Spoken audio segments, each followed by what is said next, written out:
कैलासवासी संजय हरिभाऊ केंद्रे यांच्या 10व्या पुण्यस्मरणार्थ श्रीराम कथा व ज्ञानयज्ञ सोहळा मौजे इटोली, तालुका जिंतूर, जिल्हा परभणी।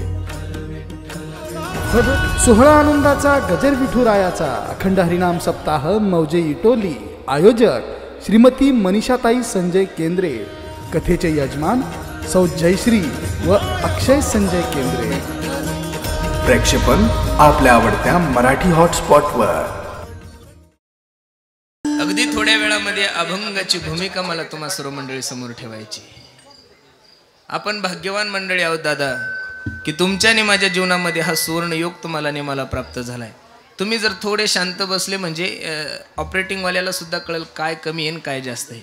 तुमच्या आवाजामुळे नेमका कोणाचा आवाज कमी आहे काहीच कळत नाही। सोमनाथ दादा थोडं लक्ष द्या तिकडं, थोडा स्वर सुरू करा फक्त मोबाईलचा। हा येईल ना दादा, थांबा नो, सुरू तर होऊ द्या, अजून सुरू व्हायच्या अगोदरच तुम्ही गोंधळ करायला लागले। त्यांच्याकडे तुताऱ्या नाही का लावल्या दादा? ते तुताऱ्यावाल्याचे सगळे, त्याच्यामुळे ते तुताऱ्या पाहिजे त्यांच्याकडे। त्यांच्याकडे 2-3 तुताऱ्या द्या लावून, विठ्ठल विठ्ठल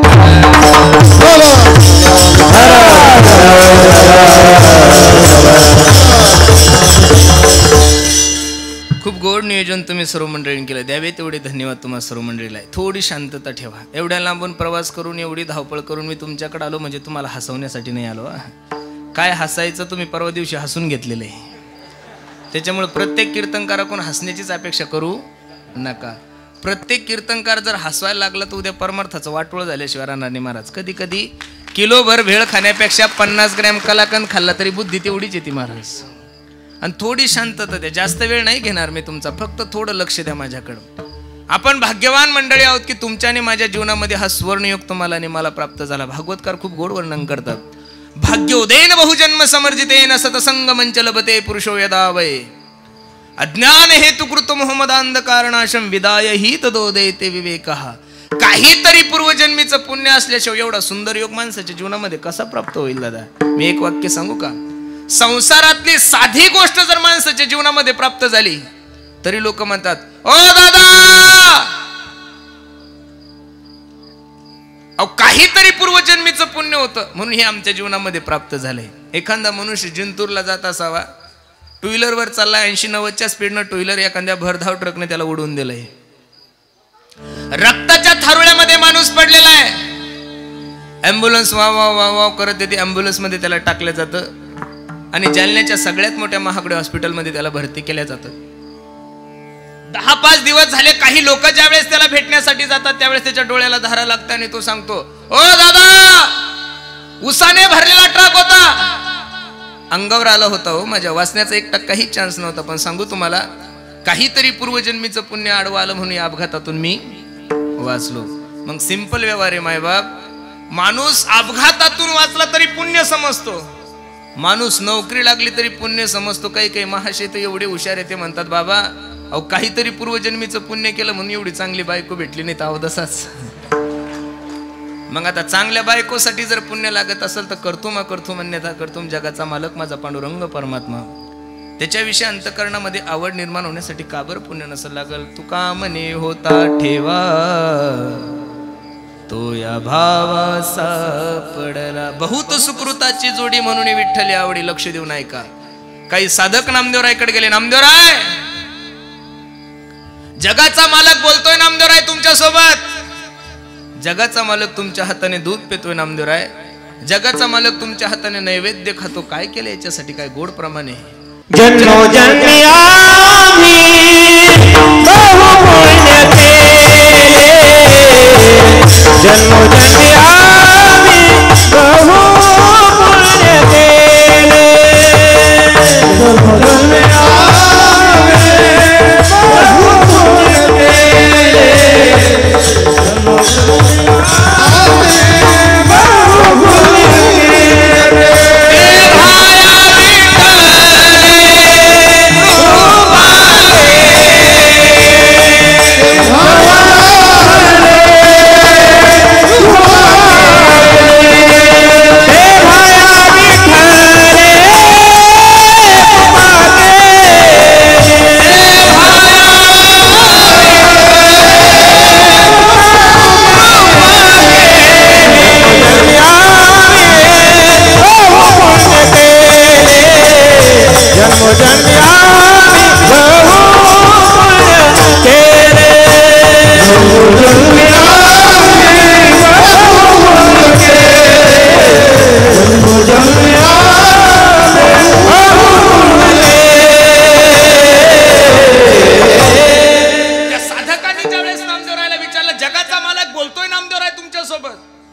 जगाचा मालक तुमच्या हाताने दूध पितोय नामदेवराय, जगाचा मालक तुमच्या हाताने नैवेद्य खातोय. काय केलं तुम्ही याच्यासाठी? काय गोड प्रमाणे हो.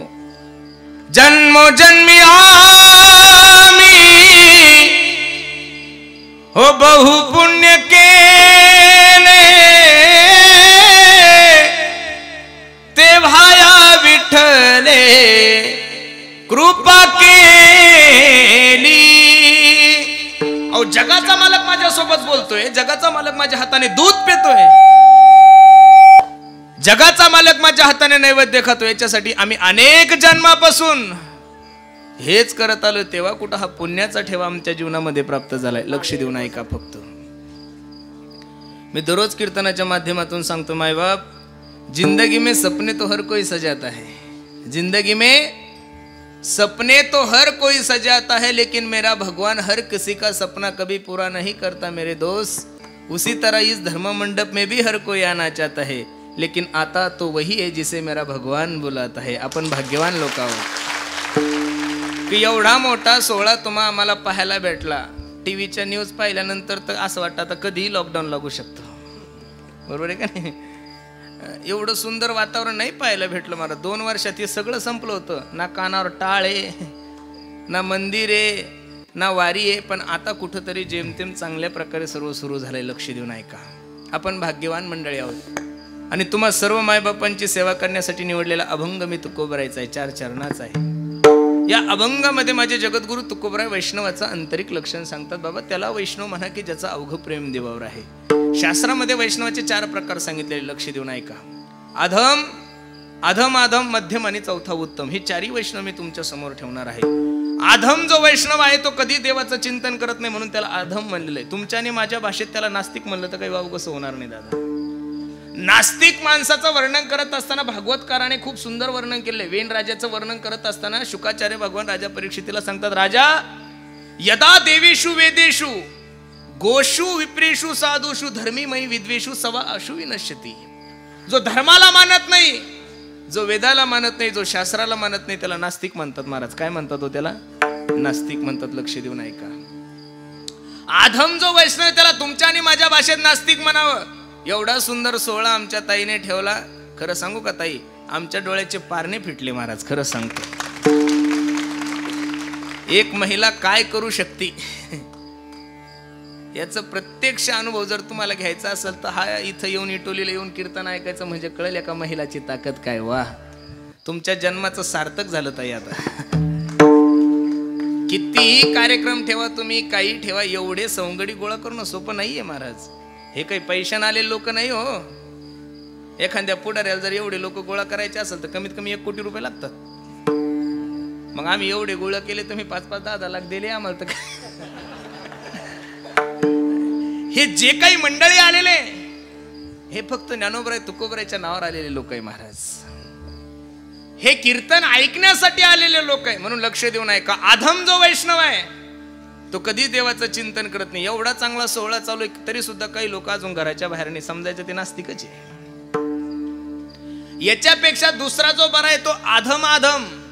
काही लोक 7 दिवस येत नाही, पण काल्याच्या दिवशी कमीत कमी महाप्रसादाला का होईना येतात, म्हणजे आधम आधम. त्याच्यापेक्षा हा वर्ग बरा आहे. अकबर बादशाने बिरबलाला प्रश्न केला होता. खूप गोड प्रश्न आहे. लक्ष देऊन ऐका. बिरबल जी मालक, कितवी शिकलाय तुझा मुलगा? असं ज्यावेळेस अकबर बादशाने विचारलं त्यावेळेस बिरबल सांगत होता, राजेसाहेब, something is better than nothing. काय म्हणला तो? Something is better than nothing. जे मुलं भरपूर काही शिकले त्यांच्यापेक्षा माझा मुलगा थोडा कमी शिकलेला आहे. जे काहीच शिकले नाही त्यांच्यापेक्षा थोडा जास्त राजे. जे कधीच परमार्थ करत नाही त्याच्यापेक्षा बरा, आणि जे दररोज करतात त्यांच्यापेक्षा कमी. आधम आधम. नाही कळलं तरी माना हलवत जा.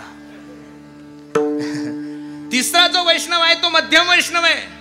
मध्यम वैष्णवाचं वर्णन करत असताना शास्त्रकार सांगतात तो स्वतः तर देवाचं चिंतन करतो, पण त्याच्या सहवासामध्ये येणाऱ्या प्रत्येक जीवाला देवाचं भजन करण्यासाठी प्रवृत्त करतो. एक खूप सुंदर उदाहरण आहे.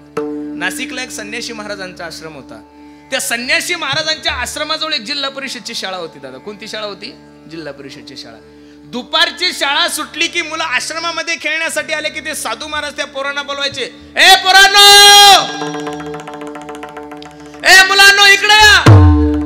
ते मुलं त्या साधू महाराजाकडे गेले की ते साधू महाराज काय करायचे, आपल्या खिशातले 4 आणे 50 पैसे चॉकलेट गोळ्या त्या मुलांना द्यायचे आणि त्या मुलांना सांगायचे, ए पोरांनो ऐका ना. ते पोरं म्हणायचे, काय बाबाजी? काही नाही, मला रामराम म्हणून चिडवा. काय म्हणायचे? मला रामराम म्हणून चिडवा. पोरांना चॉकलेट खायला भेटायचे. दुपारची शाळा सुटली की पोरं आश्रमात जायचे आणि त्या साधूकडे पाहिजे म्हणायचे, ए राम आलाय रे, ए राम आलाय रे, ए राम आलाय रे. मुलं पुढं पळायचे आणि साधू महाराज त्या मुलांच्या पाठीमागं पळायचे. पण साधू महाराज त्या मुलांच्या पाठीमागं पळत असताना साधू महाराजांच्या डोळ्यामधून आनंद अश्रू यायचे. ते साधू विचार करायचे, अरे जरी हे मुलं मला चिडवत असेल पण मी यांच्या मुखातून भगवताचं चिंतन करून घेतोय महाराज. मध्यम वैष्णव मी तुम्हाला सांगितलं, लक्ष देऊन ऐका. मध्यम वैष्णवाचं वर्णन करत असताना तुकोबरायचं खूप गोड प्रमाणे ऐका. सेवितो हर सवाटी तो अनेक, सेवितो हरस, सेवितो हरस वाटी तो अनेक, सेवितो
त्याच्या सहवासामध्ये येणाऱ्या प्रत्येक जीवाला देवाचं भजन करण्यासाठी प्रवृत्त करतो. सेवितो हा रस वाटितो अनेका, घरे होऊ नका रण भरी.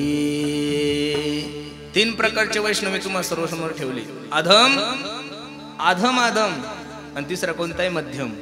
चौथा जो वैष्णव आहे त्याला उत्तम वैष्णव म्हणतात. शास्त्रकार खूप गोड वर्णन करतात उत्तम वैष्णवाचं. त्या उत्तम वैष्णवाच्या सहवासामध्ये येणाऱ्या सजीव गोष्टी देवाचं चिंतन करतात. यात काय नवले हो दादा, उत्तम वैष्णवाच्या सहवासामध्ये येणाऱ्या निर्जीव वस्तू सुद्धा देवाचं चिंतन भजन करतात. लक्ष देऊन ऐका, खूप गोड प्रसंग आहे. मोबाईल स्विच ऑफ ठेवा, वाजू नका देऊ कोणाचीच. मंगळवेड्याची भिंत कोसळली हो दादा. जगाच्या मालकाने नामदेवरायला आवाज दिलाय, नामा ए नामा. धावत पळत माझ्या नामदेवराय पांडुरंगाकडे गेली. पांडुरंगा काय झालं रडायला? काय नाही रे नामा, मंगळवेड्याची भिंत कोसळली रे दादा, माझा चोख खोबराय मरण पावला. मंगळवेड्याची भिंत कोसळली, माझा चोख खोबराय मरण पावला. जा ना त्याची अस्थी घेऊन ये. जगाच्या मालकासमोर नामदेवरायने हात जोडले. देवाला सांगू लागले, पांडुरंगा असंख्य लोक मेले त्या भीती खाली दडून, कसं मी चोखोबरायची अस्थी ओळखायची? असं म्हणल्यानंतर जगाच्या मालकाच्या डोळ्याला धारा लागल्याने पांडुरंग परमात्मा रडता रडता नामदेवरायला सांगतात, नामा अस्थी उचल आणि कानाला लाव. ज्या अस्थीमधून श्री विठ्ठल ध्वनी येईल रे ती माझ्या चोखोबरायची असती. कीर्तन ऐकताय तुम्ही, लक्ष देऊन ऐका. अरे मेल्यानंतर ज्या लोकांची हाडं विठ्ठल विठ्ठल म्हणत असतील त्या लोकांनी जिवंतपणे किती भजन केलं हे फक्त तुम्ही कीर्तनात ऐका, प्रॅक्टिकली करून पाहू. आपल्या बापाकून हे शक्य नाही महाराज. कीर्तनात बसल्या बसल्या आपले थोबाड विठ्ठल विठ्ठल म्हणत नाही, हाडं कधी म्हणतील? आपल्यातलं जर एखादा मेला आणि त्याचं हाडूक उचलून कानाला लावलं ना, त्या हाडातून शांताबाई आवाज येण्याची दाट शक्यता आहे. काही काही हाडातून झिंग झिंग झिंगाट, काही काही नालायक हाडांनी एवढी दारू पिलेली की हाडातून दिशीचा वास येऊ शकतो महाराज. हे साधू न करू जाणे आपल्याकडून काय शक्य होणार आहे महाराज. तुकोबराय दररोज भामचंद्र डोंगरावर, घोरड्या डोंगरावर, भंडाऱ्या डोंगरावर, भामचंद्र डोंगरावर भजनासाठी जायचे. एक वेळ जिजाबाईने प्रश्न केला, मालक भजनाला जाता याविषयी माझं काही दुमत नाही, पण जात असताना मला सांगून जात जा ना. बरेचसे काही कीर्तनकार भावनेच्या भरात असंही बोलून जातात की तुकोबरायची पत्नी भांडकुदळ होती. बरं, सांगणाराही हजर नव्हता ना ऐकणारे हजर नव्हते. मग कोणत्या बेसवर म्हणतात हेही कळत नाही. जगद्गुरु तुकोबरायची पत्नी भांडकुदळ होती हे मी मोठ्यांच्या मुखातून ऐकलं, मलाही माहिती आहे. पण भांडण पांडुरंगासोबत होतं. तुकोबरावर तिचं खूप प्रेम होतं महाराज. इथं माझ्या आई बहिणी बसलेल्या मायाओ, जी माय माऊली नवरा जेवेपर्यंत जेवत नाही ती माय माऊली भांडकुदळ असेल तरी कशी हो बाबा. भांडकुदळबाईचं वर्णन करत असताना भागवतामध्ये खूप गोड वर्णन केलेलं धुंदुलीचं. सो वाक्य स्थापिका नित्यम सुंदरी सकुलोद्भवा लोकवार्ता रता क्रूरा प्रायशो बहुजल्पिका. जिला भांडण केल्याशिवाय जेवण पचन होत नाही तिला भांडकुदळ म्हणायचं. तुकोबराय सांगतात, आवले मी ज्यावेळेस भजनासाठी जातो त्यावेळेस असं ठरून नाही जात ग, आज भामचंद्र डोंगरावर जायचं, घोरड्या डोंगरावर जायचं, भंडाऱ्या डोंगरावर जायचं. माझे पाय मला जिकडे घेऊन जातात मी तिकडे जातो. मग मी ओळखायचं कसं तुम्ही कोणत्या डोंगरावर गेले. मी उत्तम वैष्णवाचं लक्षण सांगतोय, लक्ष देऊन ऐका. तुकोबराय आपल्या पत्नीला सांगतात, आवले मी ज्या रस्त्याने जाईल त्या रस्त्याची माती उचलायची ग आणि कानाला लावायची. त्या मातीमधून जर श्री विठ्ठल ध्वनी आला ना असं समजून चालायचं मी त्या रस्त्याने गेलोय महाराज. जगद्गुरु तुकोबरायचे सजीव पाहिजे निर्जीव जमिनीला लागतात. ती जमीन जर विठ्ठल विठ्ठल म्हणत असेल तर काय ताकद असेल माझ्या तुकोबरायची. एक शेवटचं उदाहरण रामायणामध्ये नाद बाबा एक ओवी खर्च करतात, लक्ष देऊन ऐका. काय गोड ओवी ऐका. निमिषार्थ तुटील वक्षण जेन सोडी ती हरी चरण ते वैष्णवा माझी अग्रगण्य राया ते जान उत्तम भक्त. हनुमंतराय सीता शोधण्यासाठी निघाल्यानंतर प्रभू रामचंद्राला हनुमंतराय म्हणतात, प्रभूजी रावणाच्या 80,000 बायका आहेत त्या लंकेमध्ये, अनेक राक्षसांच्या अनेक बायका आहे, मी कसं आपल्या आईसाहेबाला ओळखायचं. हनुमंतरायला प्रभू रामचंद्राने सांगितलं, हनुमंता तुझी सीता आईसाहेब ज्या वाटिकेमध्ये असेल ना रे दादा तिथले सर्व पशु पक्षी श्रीराम जय राम जय जय राम श्रीराम जय राम जय राम श्रीराम जय राम जय जय राम श्रीराम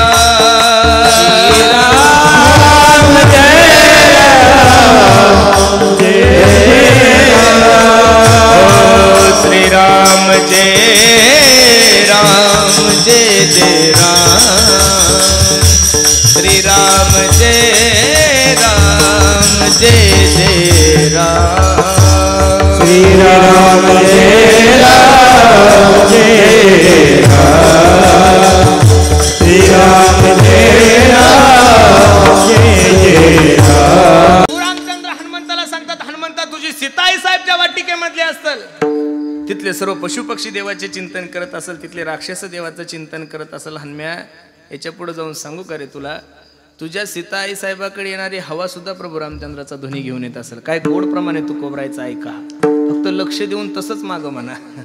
राम जानकी जीवन योगियाचे निज ध्यान राम राजीव लोचन हो तुका चरण वंदित से राम जानकी जीवन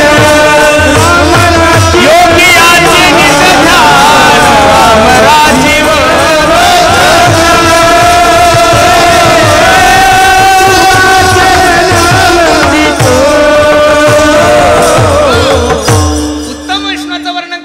शास्त्रकार सांगतात ते स्वतः तर देवाचं चिंतन करतात, त्यांच्या सहवासामध्ये येणाऱ्या सजीव गोष्टी देवाचं चिंतन करतात, यात नवल नाहीये. निर्जीव वस्तू सुद्धा देवाचं चिंतन करतात. कळलं. मी 4 प्रकारचे वैष्णव तुम्हाला ठेवले, अधम अधम अधम मध्यम आणि चौथा उत्तम. वैष्णवाचे 2 लक्षण आहे बाबा, एक बाह्य लक्षण आणि दुसरं आंतरिक लक्षण आहे. लक्ष देऊन ऐका. किती लक्षण आहे वैष्णवाचे? 2. एक बाह्य लक्षण आहे आणि दुसरं आंतरिक लक्षण आहे. आणि खरं सांगू का महाराज, संप्रदायामध्ये शास्त्रामध्ये बाह्यरंगाला किंमत दिलेलीच नाही, पण लोक का बाह्यरंगाला भुलतात मला हेच कळत नाही महाराज. लोकांचं असं आहे की ज्याची सगळ्यात मोठी गाडी तो सगळ्यात मोठा बाबा, ज्याचे सगळ्यात मोठे शिष्य तो सगळ्यात मोठा बाबा, ज्याचं सगळ्यात मोठं पाकीट तो सगळ्यात मोठा बाबा. नाही हो महाराज, ही व्याख्या तुम्ही तुमच्या मनानं ठरवलेली महाराज. शास्त्रात त्याला किंमत नाहीये. वैष्णवाचं बाह्य लक्षण सांगत असताना तुकोबराने खूप गोड वर्णन केलेलं आहे. हा ऊर्ध्व पुंड्र भाण कंठी शोभे मान, ऊर्ध्व पुंड्र भाण कंठी शोभे मान, ऊर्ध्व पुंड्र भाण कंठी शोभे मान, ऊर्ध्व पुंड्र भाण कंठी शोभे मान. कापीचे कळी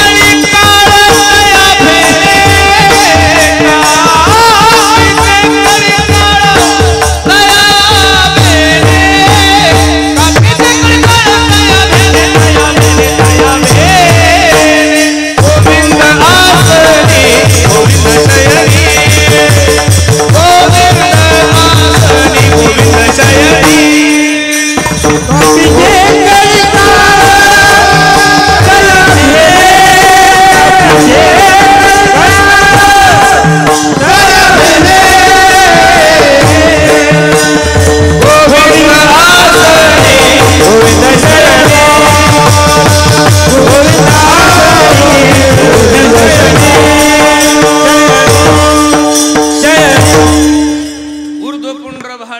शोभे माळ कापीचे कळी काळ तया बेने. ज्याच्या कळामध्ये पवित्र तुळशीची माळ आहे, ज्याच्या कपाळाला गोपीचंदन टिळा आहे, त्याला वैष्णव म्हणा. काही साधक धावत पळत तुकोबराकडे गेले. महाराज हो बाबा ऐका ना, अहो ज्यांच्या गळ्यात माळ आहे, ज्यांच्या कपाळाला गोपीचंदन टिळा आहे, असे लोक ग्रामपंचायतच्या टायमाला धाब्यावर सापडतात.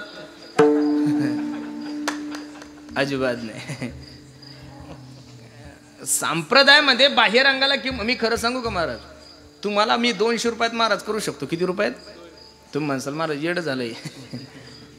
महाराज होण्यासाठी आळंदीत जाण्याची गरज नाहीये, पंढरपूरला जायची गरज नाही, काशीला जायची गरज नाही. 100 रुपयाचं धोतर, 50 रुपयाचं शर्ट, खाली किती उरले? 50. त्यातली 50 रुपयातली 25 रुपयाची चांगली मंचरी टोपी आणि 25 रुपयाची गणगोळी. झाला बपक्या महाराज. महाराज होणं खूप सोपं आहे हो, पण महाराज की पण टिकवणं खूप अवघड आहे महाराज. दिसतं तेवढं सोपं नाही हो. तुम्हाला लोकांना जसं वाटतं तसा परमार्थ सोपा नाही आहे दादा. तुम्ही तुमच्या ॲडजस्टनुसार परमार्थाची व्याख्या करून घेतलेली आहे, आणि शास्त्रामध्ये मनाला किंमतच नाही. मनोमार्गे गेला तो तेथेची. आपण आपल्या मनानं ठरवतो असं देवाला आवडल. कसं देवाला आवडल महाराज? अजिबात नाही. इथं जेवढ्या माझ्या माय मावल्या बसलेल्या माया हो, एक छोटासा प्रश्न करतो. आपल्या नवऱ्याला जी भाजी आवडती ती तुम्ही करावं का तुम्हाला जी आवडती ती करावं? बोलत चला गड्या. नवऱ्याला जी भाजी आवडती ती जर बायकोने केली तर नवरा दुपारच्या सुट्टीत 4 चौघाला सांगाल, काय गोड भाजी केली राव माझ्या बायकोने, दरच्या 2 चपात्या खातो, आज 4 खाल्ल्या. बरोबर आहे का नाही? बरोबर आहे ना? मग नवऱ्याला जी भाजी आवडती ती जर बायकोने केली तर नवरा प्रसन्न होतो. आता नवऱ्याला जर बटाटे आवडते आणि तुम्ही वांगे केल्यावर ते दणके नाही देणार का ठेवून? तेच उदाहरण उचलायचं आणि परमार्थात ठेवायचं. भक्ताला पटतं तसं भक्तानं वागलंच नाही पाहिजेत. काय झालं या हिंदू धर्मातल्या लोकांना? मला वाईट वाटतं महाराज. उद्याचे दिवस तुमच्या आणि माझ्यासाठी अवघड आहे. मला आनंद याचा आहे महाराज, ह्या मंडपाचा जर सर्वे केला ना ताई, तर इथं 85 नाही 90% तरुण आहे, फक्त 10% वयोवृद्ध लोक आहे महाराज. गरज आहे. मग बसलेल्या सर्व तरुणांना माझी विनंती, का तुम्ही कधी एखाद्या मस्जिदवर हिंदी गाणं ऐकलं का? बोलत चला फक्त. जर तुम्ही एखाद्या मस्जिदवर हिंदी गाणं ऐकलं? अजिबात नाही. कधी तुम्ही एखाद्या जैन धर्माच्या मंदिरामध्ये हिंदी गाणं ऐकलं का? नाही. कधी तुम्ही एखाद्या ख्रिश्चन धर्माच्या चर्च मध्ये हिंदी गाणं ऐकलं का? नाही. कधी तुम्ही एखाद्या बौद्ध विहारामध्ये हिंदी गाणं ऐकलं का? नाही ना हो.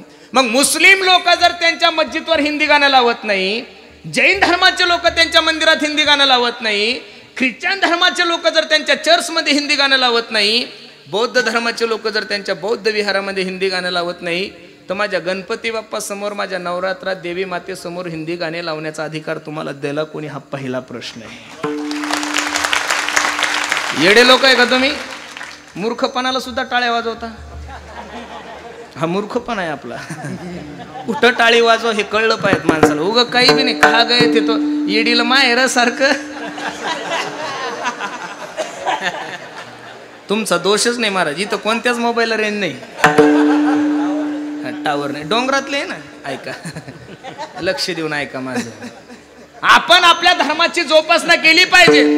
आता कीर्तन संपलं, लक्ष देऊन ऐका, फक्त थोडं शांतता द्या मला. तुम्ही आता कीर्तन संपलं, कीर्तन संपल्यानंतर तुम्ही मला चहा घेण्यासाठी घरी घेऊन गेले. ओ महाराज चला ना आमच्या घरी चहा घ्यायला.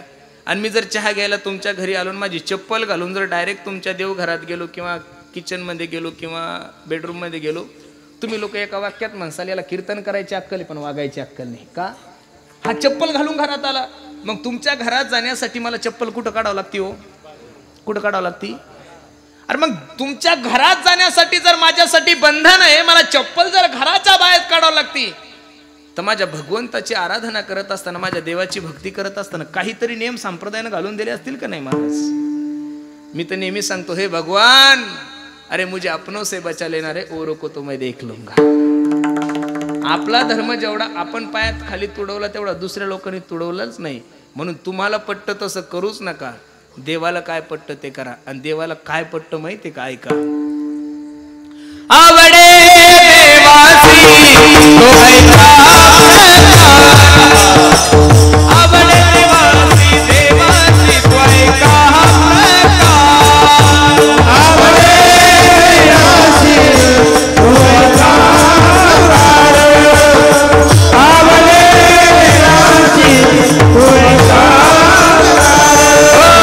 आवडे देवासी तो ऐका,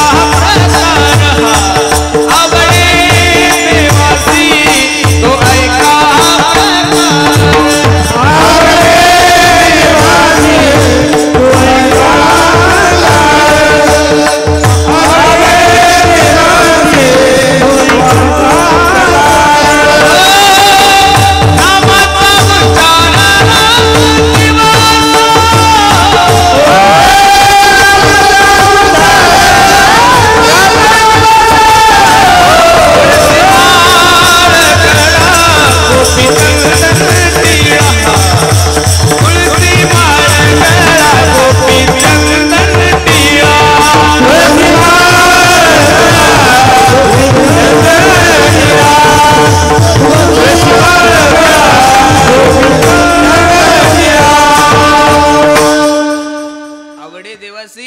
देवाला काय आवडतं? तुळशी माळ गळा. काय आवडतं देवाला? बोलत चलाय बाबा, काय आवडतं? गोपीचंदन.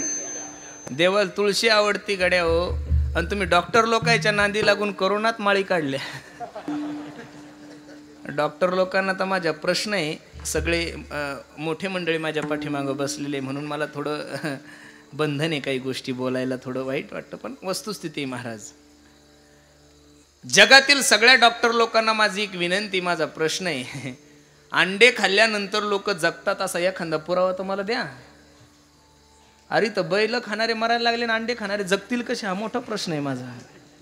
या जगामध्ये 47 ते 48 Muslim country, Iraq, Iran, Afghanistan, Pakistan, हे सगळ्या देशांचा विचार जर तुम्ही केला ना, तिथं 95% लोक मांसाहार करतात. अमेरिका सारखा देश, तिथं 70 ते 85% लोक मांसाहार करतात. तरी सुद्धा त्यांच्या मरण्याची टक्केवारी जास्त आहे का आपल्या मरण्याची टक्केवारी जास्त आहे? प्रत्येकानं बघितलं पाहिजेत. नाही हो दादा, लोकांची कुठंतरी देवावर निष्ठा कमी हो. थोडा विश्वास ठेवा, माझी विनंती आहे. आम्ही सरकारला सांगत होतो, सरकार, ओ सरकार, कीर्तन सुरू करा. काय स्वार्थ होता वामा महाराज लोकांचा? आमचे का घरं बंद होते का? नाही नाही नाही नाही, 2 वर्ष झाले सप्ताह बंद आहे म्हणून तुमच्या परिसरामध्ये एखाद्या महाराजांना फाशी घेतली, ताई झालं का असं उदाहरण? उलट तुम्ही तुमचे चेहरे आरशात पान आमच्या महाराज लोकांची गुडगुडीत आहे आम्ही तुमच्यापेक्षा. उलट डॉक्टर लोकांनी वजन कमी करायला लावले. अय बाबा कमी करा. बरोबर आहे का नाही? आम्ही का सांगत होतो महाराज, कीर्तन ही माणसाला जीवन जगण्याची ऊर्जा देते महाराज. काय देते? ऊर्जा देते. जगातील सगळ्यात मोठे डॉक्टर असू द्या, MBBS असू द्या, MD असू द्या, ते फक्त तुमच्या शरीरातला करोना काढू शकतात महाराज. या चरबीतला करोना काढू शकतात. आणि तुमच्या मनातला करोना काढण्यासाठी फक्त या महाराष्ट्रामध्ये एकच डॉक्टर येतो, म्हणजे माझा वारकरी संप्रदाय महाराज. अजून एक दुसरी गोष्ट तुम्हाला सर्व मंडळीला सांगतो. तुम्ही आतापर्यंत अनेक पुढाऱ्यांच्या सभा पाहिल्या, तिथं लोक पॉझिटिव्ह निघले, हॉटेलमध्ये निघले, मंगल कार्यालयामध्ये निघले. पण या 2 वर्षामध्ये एवढे कीर्तन चालू आहे, तुम्ही कधी बघितलं का एखाद्या कीर्तनामध्ये कोणी पॉझिटिव्ह निघलं? कसं निघालो? अरे संप्रदायाची परंपरा एवढी सुंदर आहे, मेलेले माणसं जिवंत होतात, जिवंत पॉझिटिव्ह निघतील कसे महाराज? ही ताकद आहे आमच्या संप्रदायाची. म्हणून बाह्य रंगाला शास्त्रामध्ये किंमतच नाहीये. हेची भवरोगाचे औषध, हेची भवरोगाचे औषध,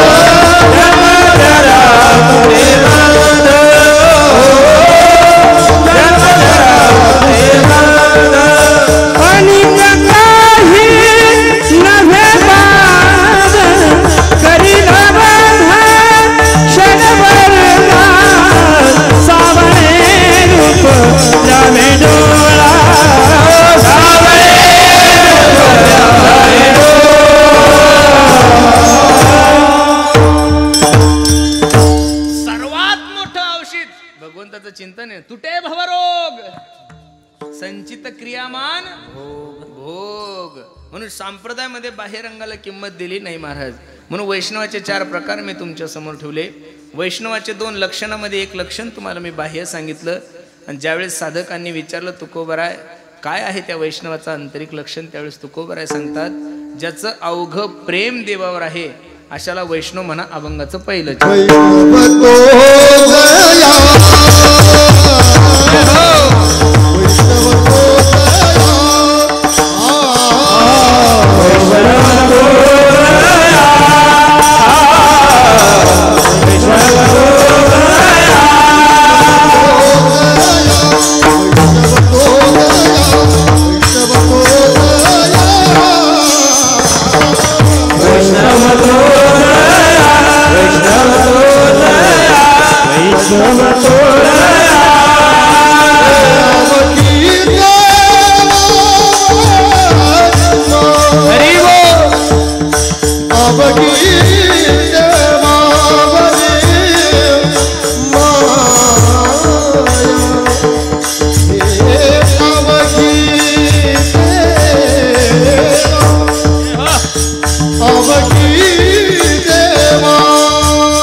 वैष्णवाचं आंतरिक लक्षण सांगतात. लक्ष देऊन ऐका. वैष्णव तो जया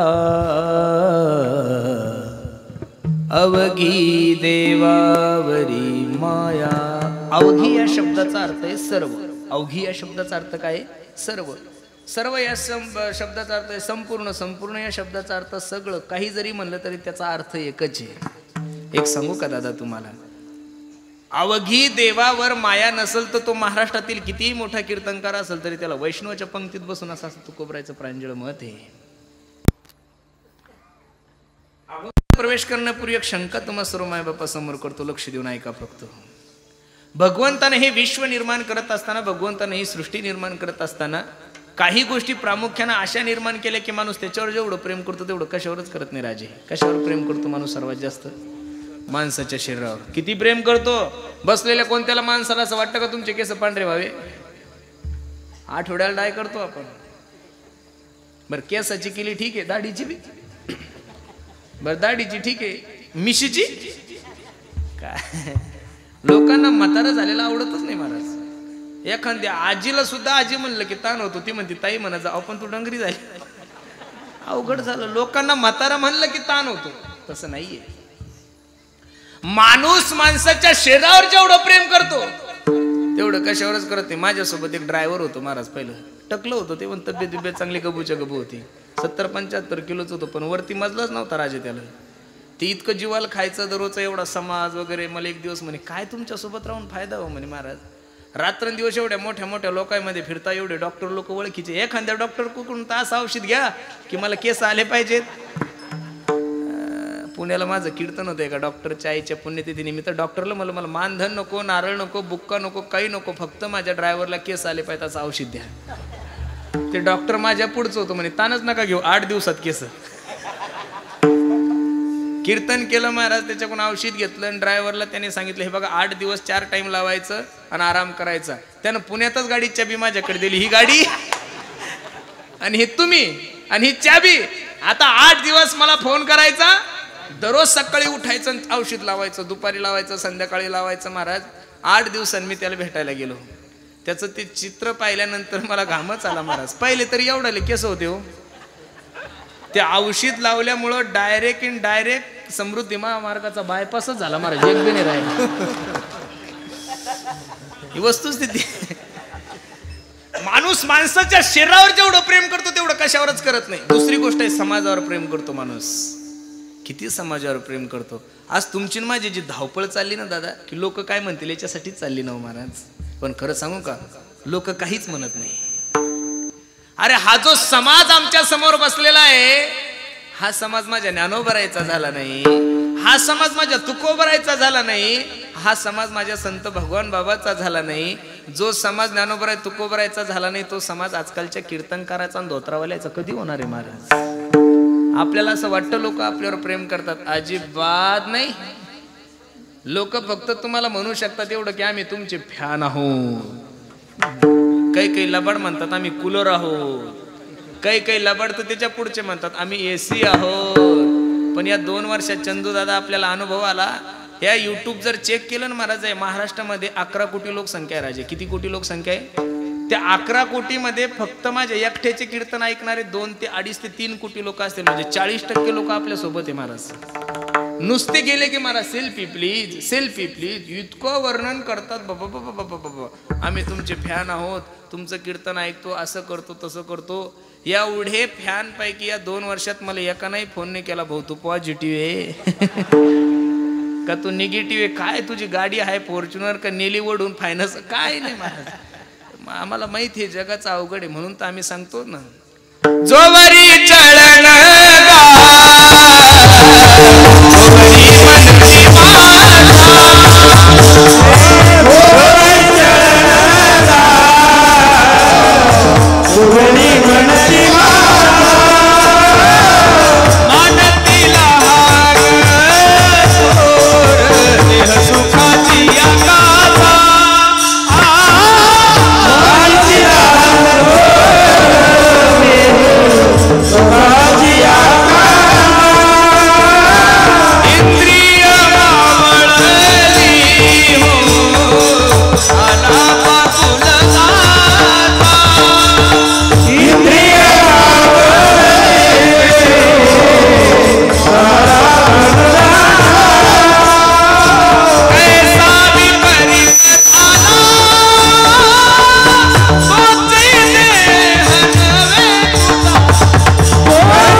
एकांतवासी गंगा स्नाने देवाच्या पूजने प्रदक्षिणा तुळशीच्या. अरे हा समाज एवढा चांगला आहे बाबा, ब्रह्मचार्याचं लग्न करून देतो आणि ज्याचं लग्न झालं त्याला बायच्याची फाडकती घेतो. लग्न जाता करू म्हणती हा मातला न करिता म्हणती नपुसके. प्रमाण महाराजांचे, माझे नाहीये. एखाद्याच्या तुम्ही घरी जाऊ नका, लोक म्हणतात काय शिष्टाड बुवा आहे वा, आमच्या घरी सुद्धा नाही आला. आणि एकाच्या घरी दररोज जा, लोक म्हणतात महाराज येता जाता घर बुडविले. म्हणून परमार्थ करणाऱ्या मंडळीला माझी विनंती आहे, तेजोनियाजन भक्ती करा. तुका म्हणे आता ऐका हे वचन, आणि तेजोनियाजन ठीक आहे महाराज, समाजाचा त्याग ठीक आहे, तनाचा त्याग ठीक आहे, धनाचा हो केलाय, धनाचा त्याग माझ्या तुकोबराणी. या महाराष्ट्राचे हिंदवी स्वराज्याचे संस्थापक माझे छत्रपती शिवाजी महाराज तुकोबरायच्या कीर्तनाला गेल्यानंतर तुकोबरायची परिस्थिती सगळं पाहिल्यानंतर एक दिवस नजरानं घेऊन गेले. बाबा, ओ बाबा ऐका ना, बायको अन्न करता मेली हो तुमची. काय म्हणले? बायको अन्न करता मेली. सगळे सोन्याने ताट भरलेले होते महाराज. तुकोबरायने ते सर्व पाहिल्यानंतर तुकोबराय छत्रपतीला सांगतात, आम्ही तेने सुखी म्हणा विठ्ठल विठ्ठल मुखी, तुमचे एरवित धन ते मज मृत्तिके समान. कंठी मिरवा तुळशी व्रत करा एकादशी, म्हणवा हरीचे दास तुका म्हणे मज हे. असं खरं सांगू का महाराज, काय माझ्या तुकोबरायची उंची काय आमची उंची हो. आम्हाला तर कोणाचं येईन कसं येईन काही बोलावं लागतं महाराज. आता सध्या सप्ताहातले कीर्तन बंद, हे सगळे वर्ष श्राद्धच चालू आहे. परवा दिवशी कीर्तनाला गेलो, फेटा बांधत असताना त्यांच्या पोराला विचारलं, म्हणलं का हो काय करत होतं म्हातारं? म्हणे दारू पेत होतं. मला मेलं कशानं? ट्रकवाल्यानं धडकलं म्हणे, जागीच गेलं. आणि वर्ष श्राद्धाला माझं कीर्तन मी अभंग घेतला, याजसाठी केला होता अट्टहास. काय दिवस आले हो महाराज. पण तुकोबराय तसं कधीच म्हणत नव्हते. तुकोबराय गाढवाला गाढवच म्हणत होते, घोड्याला घोडच म्हणत होते. नाही भिड भाड तुका म्हणे. याचं कारण जगद्गुरु तुकोबरायचं सर्व प्रेम अवघी देवावरी माया. काही साधक तुकोबरायकडे गेले महाराज. ज्या वैष्णवाचा अवघं प्रेम देवावर संसारातल्या प्रत्येक गोष्टी ज्यांनी तृणवत समजल्या, अशा वैष्णवाच्या जीवनामध्ये जर काही परमार्थिक संकट आलं तर ते आपला परमार्थ सोडतात का? महाराज सांगतात,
पडता जड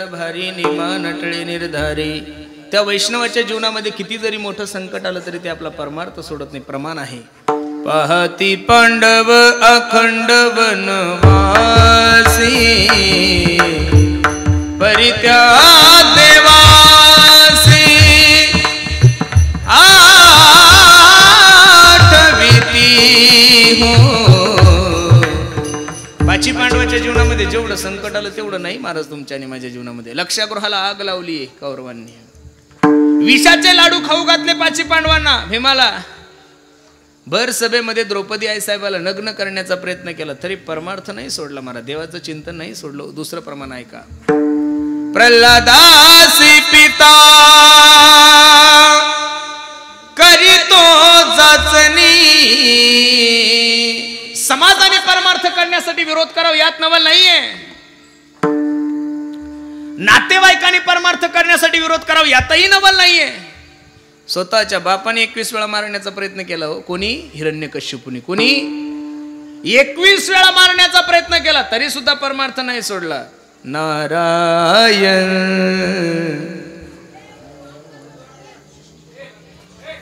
नारायण नारायण नारायण नारायण. हो, स्वतःचा बाप नरश भगवंताने टर टर टर टर टर फाडला तरी पण परमार्थामध्ये दया नाही आली का? एवढं संकट येऊन सुद्धा देवाचं चिंतन सोडलं नाही. तिसरं उदाहरण आहे का? बडबड नका करू पोरांनो, सांगा. तिसरं प्रमाणे सुदामा ब्राह्मण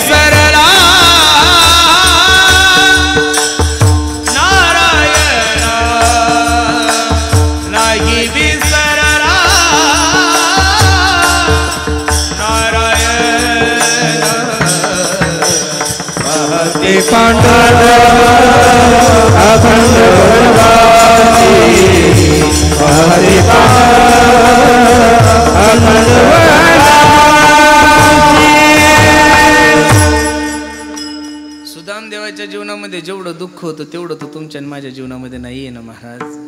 सुदाम देवाच्या पत्नीच नाव सुशीला आहे. काय आहे? लक्ष देऊ नाही का? काय नाव आहे? सुशीला. सुदामदेव दररोज देवाचं चिंतन करायचे. श्री कृष्ण गोविंद हरे मुरारी हे नाथ नारायण वासुदेव. एक वेळेस आपल्या पत्नीने सुदामदेवाला सांगितलं, मालक, ओ मालक, परमार्थ करता याविषयी माझं दुमत नाही हो, करा ना परमार्थ, पण 4 दिवस झाले चूल पेटली नाही हो. सोन्यासारखे लेकरे आपल्याला, आणि तुम्ही तर कीर्तनातून सांगता की तुमचा मित्र द्वारकेचा राजा आहे, सोन्याची नगरी आहे त्याची, 16,108 बायका आहे त्याला. मालक, मी असं ऐकलं की तुमचा देव खूप करुणावान आहे हो. त्या उपमन्यूने वाटीभर दूध मागितलंय, दुधाचा सागर दिलाय त्याला, जा ना त्या जगाच्या मालकाकडे काहीतरी मागा ना. हे वाक्य ज्यावेळेस सुदामदेवानं ऐकलं त्यावेळेस सुदामदेवाच्या डोळ्याला धारा लागल्या आणि सुदामदेव आपल्या पत्नीला सांगतात, वेडे, एवढं सोन्यासारखं तुझं अंतकरण आणि एवढ्या चांगल्या अंतकरणामध्ये एवढे वाईट विचार कसे आले वेडे?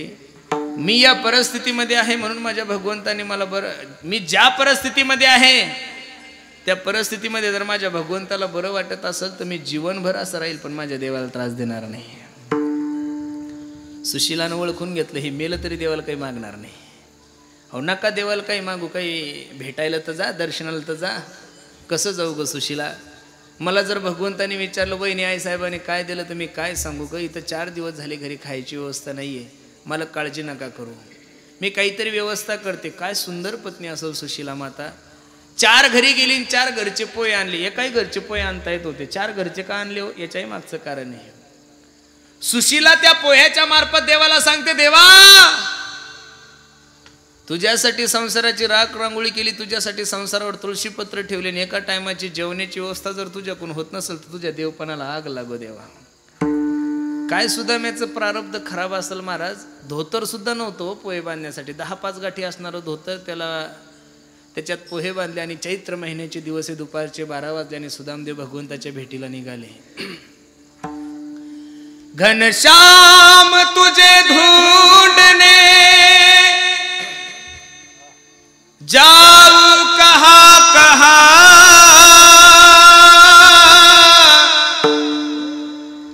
अपने विरह की याद को दिलाऊ कहा कहा. ऊन लागतंय माय बाप, पायात चप्पल नाहीये, काटे मोडायला लागले, रक्त भंबाळ झालाय पाय.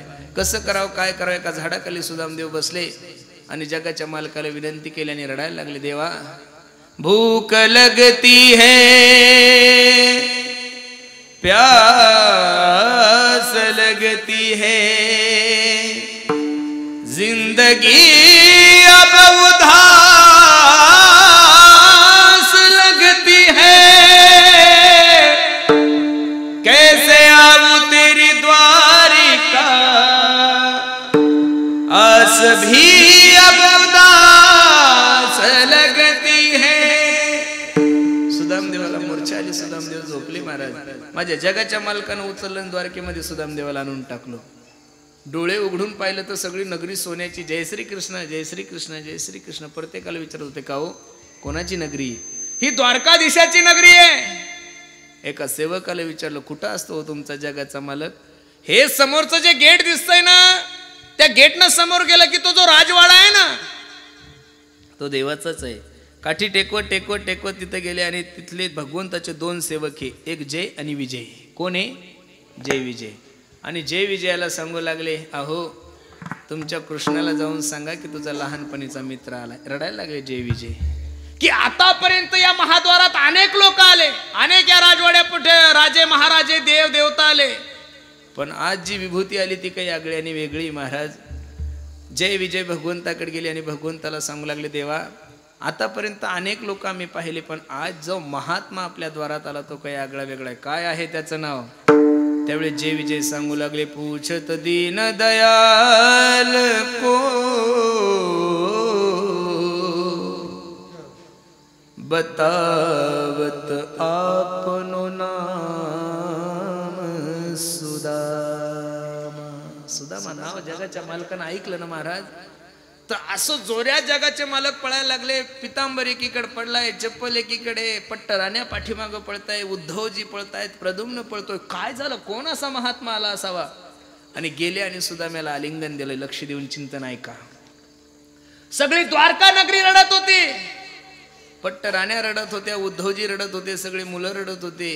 जगाच्या मालकाच्या सुद्धा डोळ्याला धारा लागल्या, पण सुदाम्याच्या डोळ्याला एक अश्रू सुद्धा नाहीये. सुदाम्या विचार करतो, अरे मी जर या लोकांसमोर रडलो तर हे लोक म्हणतील हा काहीतरी मागण्यासाठी आलाय. महाराज रुक्मिणी आई साहेबाला सांगितलं, ए रुक्मिणी जा पाणी घेऊन ये. रुक्मिणी आई साहेबांनी विचार केला, हजारो दाशा असताना ज्या अर्थी मला पाणी आणायला सांगितलं त्या अर्थी महात्मा काहीतरी आगळा वेगळा आहे. रुक्मिणी आई साहेबाला पाणी आणण्यासाठी उशीर झाला. काय केलं माझ्या जगाच्या मालकाने? ऐका ना. देख सुदामा की दीन दशा, करुणा करके करुणा निधि रोए, पानी परात को हाथ छुओ नहीं, नैनन के जल से पग धोए. थोडा आणा नाही हे दृश्य डोळ्यासमोर. अरे तुम्ही आम्ही देवासाठी रडतो, आपला स्वभाव रडकाय.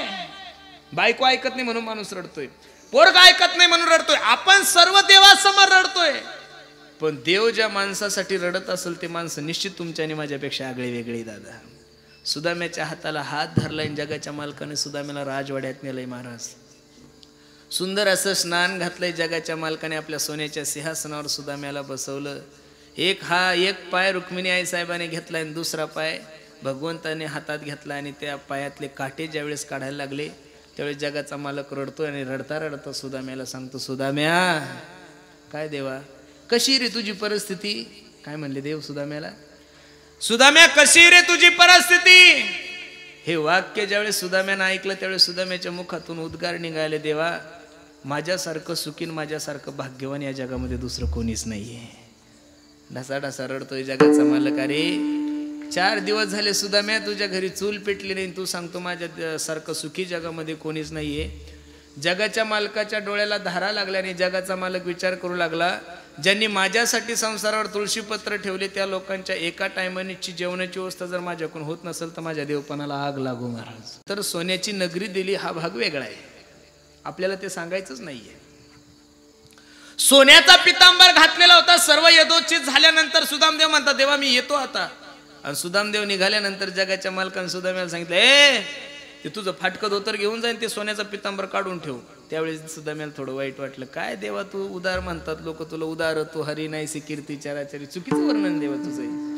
एवढा पितांबर जरी घरी घेऊन गेला असतो तो बायकोनं आनंदानं संसार केला असता, मी परमार्थ केला असता. पण देवा तुझी इच्छा नाही ना रे मी असं वागावं म्हणून. ऐका वैष्णवाचे लक्षणं सांगतोय. मेरे रोने से तुमको जो आए हंसी, तो मैं रो रो के तुमको हंसाया रडल्यानंतर जर तुला बरं वाटत असेल ना देवा तर मी जीवनभर रडील, पण तुला मात्र देणार नाही. पडता जड भारी नेमानटळे निर्धारी. किती जरी मोठं संकट आलं तर माणसाने देव सोडू नये महाराज. आम्ही नुसतं कोरोनामुळे कीर्तन बंद झाले तर देवाला शिव्या घातल्या.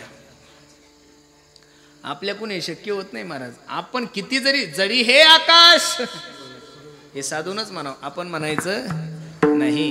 म्हणून पडता जड भारी नेमानटळे निर्धारी. ज्या वैष्णवाचा अवघ प्रेम देवावर आहे, ज्याने संसारातल्या प्रत्येक गोष्टी तुनवत समजल्या, ज्यांच्या जीवनामध्ये किती जरी मोठं संकट आलं त्यांनी आपला परमार्थ सोडला नाही. काय गोड वर्णने ऐका ना दादा. तुका माने आती, तुका माने आती, तुका माने आती,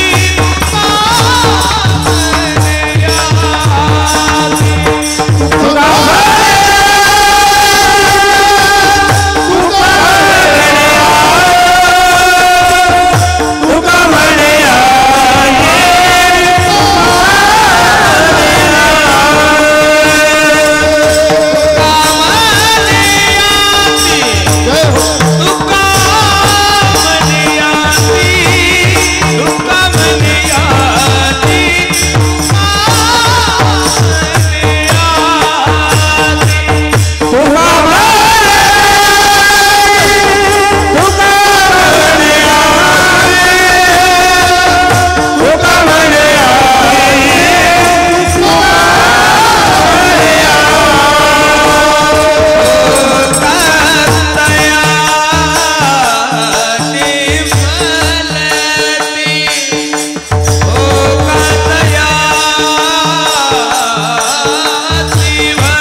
शेवटच्या चरणामध्ये माझे तुकोबराय सांगतात, लक्ष देऊन ऐका. ज्यांचा अवघ प्रेम देवावर आहे, ज्यांनी संसारातल्या प्रत्येक गोष्टी तृणवत समजल्या, ज्यांच्या जीवनात किती जरी संकट आलं तरी ते परमार्थ सोडत नाही, असा वैष्णव कोणत्याही जाती कुळामध्ये येऊ, जगाचा मालक त्यांच्या जाती कुळाचा विचार करत नाही महाराज. जात ही आपल्यासाठी असते हो, साधू हा जातीच्या पलीकडे गेलेला असतो महाराज. तुम्ही कधीतरी पंढरपूरला दर्शनाला गेल्यानंतर जाऊन बघा ना महाराज, पहिलं दर्शन तुम्हाला चोखोबरायचं घ्यावं लागतं ना दादा. चोखोबरायचं दर्शन घेतल्याशिवाय पांडुरंगाला दर्शन पावत नाही. दर्शन पहिलं चोखोबरायचं घ्यावं लागतं, दुसरं दर्शन तुम्हाला नामदेवरायचं घ्यावं लागतं, आणि तिसरं दर्शन पांडुरंगाच्या गाभाऱ्याच्या अगोदर एका माय माऊलीची समाधी, तिचं नाव आहे कान्होपात्रा. काय नाव आहे तिचं? कान्होपात्रा. किती? कान्होपात्रा. कोण होती? एका वेश्येची मुलगी आहे ना दादा. अरे जो वारकरी संप्रदाय वेश्येला खांद्यावर घेऊन चालतो, तो वारकरी संप्रदाय जातीवाद करल तरी कसा, हा मोठा प्रश्न आहे महाराज. लोक म्हणतात की समान नागरिक कायदा झाला पाहिजे, तर हा कायदा झाला पाहिजे, तर तो कायदा झाला पाहिजे. अरे समान नागरिक कायदा 700 वर्षापूर्वी माझ्या ज्ञानोबरायांनी महाराष्ट्रात पारित केलाय महाराज. तो यारे यारे याती भलती नारी नर करावा विचार न लगे, न पाहे याती कुळाचा विचार, भक्त करुणा कर ज्ञानाबाई. महाराज साधू हा जातीच्या पलीकडे असतो, संत हा जातीच्या पलीकडे असतो.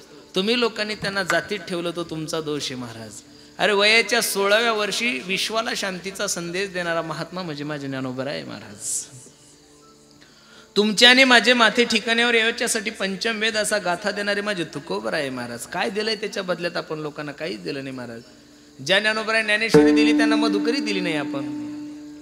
ज्या जगद्गुरु तुकोबराने गाथा दिला त्या गाथ्याच्या बदल्यात तुम्ही त्यांना गावातल्या पाटलानं काढून दिलं. ही पद्धत आहे. म्हणून माझी विनंती आहे, संप्रदायामध्ये जातीला किंमत नाही. ऐका प्रमाण. खटनट यावे शुद्ध होनी जावे दौडी पिटी भावे चोखा मेळा दौडी पिटी भावे चोखा मेळा खटनट यावे शुद्ध होनी जावे दौडी पिटी भावे चोखा मेळा दौडी पिटी भावे परमार्थामध्ये फक्त आणि फक्त तुमच्या प्रेमाचा विचार केला जातो. कशाचा? अंतरीची घेतो गोडी पाहे जोडी थोर प्रेमाचा भुकेला हाची. अरे जातीचा जर विचार करायला गेला असते तर भिल्ल समाजामध्ये जन्माला आलेली शबरी आई साहेब तिचे सुद्धा उष्टे बोर माझ्या जगाच्या मालकानं खाल्ले महाराज. उदाहरणं द्यायचे म्हणल्यानंतर सगळं रामायण तुम्हाला पाठ आणि भागवतही तुमच्या पाठी महाराज. फक्त इथं तुमच्या प्रेमाचा विचार केला जातो. म्हणून बसणाऱ्या मंडळीला माझी विनंती आहे, देखावा करायचा असेल तर संसारात करा. अशी गाडी घ्या की लोकांनी पाहिलं की लोकांची आग झाली पाहिजे. असा बंगला बांधा की लोकांनी पाहिलं की लोकांना खदबद झालं पाहिजेत. पण परमार्थामध्ये देखाव्याची गरजच नाही महाराज. आमच्या सद्गुरू जोग महाराज वारकरी शिक्षण संस्थेचे माजी अध्यक्ष आमचे मोठे बा, त्यांचं एक वाक्य राहायचं नेहमी कीर्तनामध्ये, माणसानं परमार्थ मनभर करावं आणि कणभर सांगावं महाराज. आपलं उलट झालंय, आपण करभर करतो आणि मनभर सांगतो. परमार्थात गर्दी खूप वाढली पण दर्दी कमी झाली ना महाराज. म्हणून परमार्थ प्रेमानं करा. कळावे तयासी कळे अंतरीचे कारण ते साचे सात अंगे कारण ते साचे सात अंगे साच अंगी. म्हणून परमार्थ करत असताना परमार्थ प्रेमानं करावं महाराज. प्रेमानं जर परमार्थ केला ना तर निश्चित माझा जगाचा मालक तुमची नौका पैल तीराला नेल्याशिवाय राहणार नाही. तुम्ही कधीतरी देवाला म्हणा ना, तू का म्हणे भार घातली यावरील होईल काय वारी.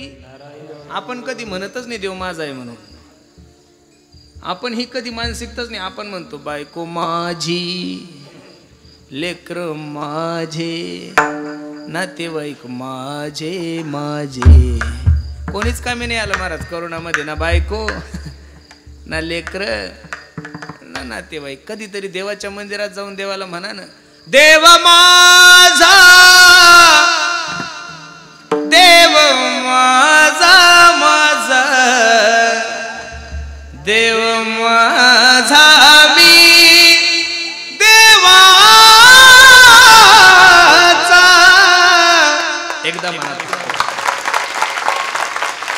एकदा म्हणून पहा तुम्ही फक्त. हेच माझे सत्यवाचा देव माझा देव माझा देव माझा माझा देव माझा मी देवाचा देव माझा देव माझा देव माझा देव माझा मी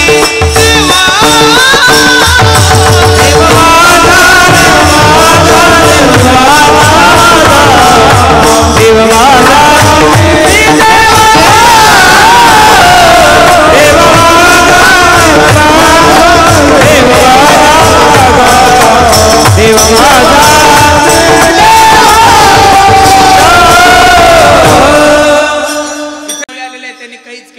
तुमच्या नावाचं मंगळसूत्र घातलं. काय केलंय? तुमच्या नावाचं मंगळसूत्र घातलंय, तुमच्या नावाचं कुंकू लावलंय, बस. बाकी काहीच करत नाही. वर्षातून एकदा जसा बैल पोळा तसं एकदा मकर संक्रांतीला दर्शन घेतात त्या.